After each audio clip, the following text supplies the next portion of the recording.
या बातमीचे प्रायोजक आहे सुरभी ज्यूस सेंटर। आमच्याकडे सर्व प्रकारचे ओरिजिनल फ्रूट ज्यूस मिळतील। पत्ता काँग्रेस भवन शेजारी, जिल्हा परिषदेसमोर, सोलापूर।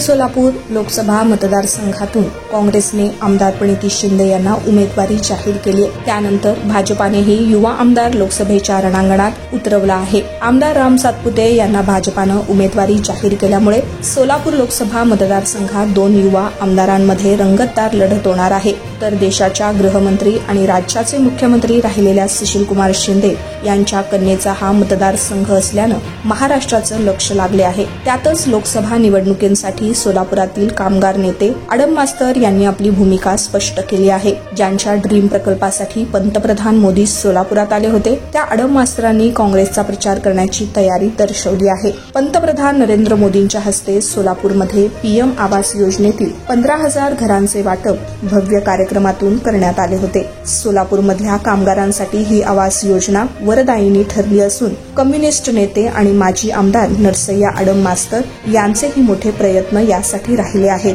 त्यामुळेच नरसय्या आडम मास्तरांनी मोदींसोबत या कार्यक्रमाच्या निमित्तानं स्टेज शेअर केला होता। विशेष म्हणजे 2019 मध्ये याच रेनगर वसाहतीचे भूमिपूजन करताना मोदी म्हणाले होते, या घरांचं भूमिपूजन आम्ही केलं, घरांच्या चाव्या देण्यासाठी आम्हीच येणार, आणि त्यांनी त्यांचा शब्द पाळला। ते आज चाव्या द्यायला सोलापुरात आले। पीएम आवास योजनेअंतर्गत बनलेली ही घरं पाहून आम्ही खरोखरच धन्य झालो आहोत। सोलापुराच्या कामगार नगरीच्या वैभवात या घरांमुळे भर पडली, अशा शब्दात आडम मास्तर यांनी मोदीचं कौतुक केलं होतं। मात्र आता आडम मास्तर हे मोदींच्या भाजपा उमेदवाराच्या विरोधात प्रचार करण्यात तयार आहेत। आडम मास्तर यांनी लोकसभा निवडणुकीत महाविकास आघाडीपुढे एक प्रस्ताव ठेवला होता। त्यानुसार सोलापूर मध्य विधानसभेची जागा महाविकास आघाडीनं आम्हाला सोडावी, तर लोकसभा निवडणुकीत आम्ही काँग्रेस उमेदवाराचा प्रचार करू, अशी भूमिका आडम मास्तर यांनी घेतली आहे। प्रणिती शिंदेच्या विरोधात निवडणूक लढवलेली असली तरीही भाजपा हा आमचा मुख्य विरोधक आहे, त्यांना हरवण्यासाठी आम्ही महाविकास आघाडीला साथ देऊ, असं आडम मास्तर यांनी स्पष्टपणे सांगितलं। तसेच आमचे कितीही मतभेद असले तरी आम्ही इंडिया आघाडीत आहोत, त्यामुळे तन मन धनानं आपण महाविकास आघाडीचा प्रचार करू, असंही त्यांनी यावेळी म्हटलं। नरसय्या आडम मास्तरांची अट महाविकास आघाडीला मान्य होईल का आणि आडम मास्तर प्रणिती शिंदे यांचा प्रचार करतील का, हे पुढील काही दिवसात स्पष्ट होईल। दरम्यान राम सातपुते यांना भाजपाकडून उमेदवारी जाहीर झाल्यानंतर प्रणिती शिंदेंनी पत्र लिहून आमदार राम सातपुते यांना टोला लगावला। आपलं सोलापूर लोकसभेच्या निवडणूक रिंगणात स्वागत आहे। सोलापूर हे कायमचं बहुभाषिक, बहुधार्मिक, सर्वधर्म समभाव मानणारं शहर आहे आणि जिल्हा आहे। इथे सर्वांना आपली मतं मांडण्याची मुभा मिळते, मग तो इथला असो किंवा बाहेरचा। मी सोलापूरची लेक म्हणून तुमचं सोलापुरात स्वागत करते, असा टोलाही प्रणिती शिंदे यांनी या पत्रात लगावला आहे। त्यामुळे येथील निवडणूक रंगतदार होणार असल्याचं दिसून येत आहे।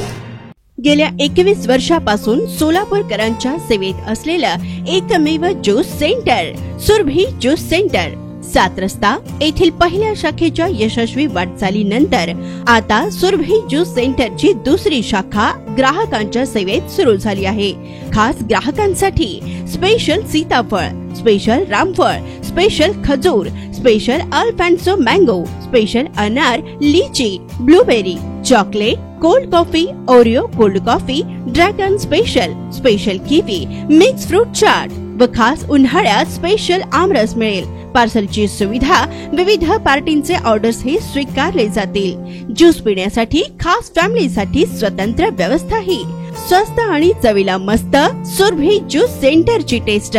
सर्व प्रकारचे ओरिजिनल फ्रूट ज्यूस मिळण्याचे एकमेव ठिकाण सुरभी ज्यूस सेंटर। पत्ता काँग्रेस भवन ऑफिस, जिल्हा परिषदेसमोर, सोलापूर।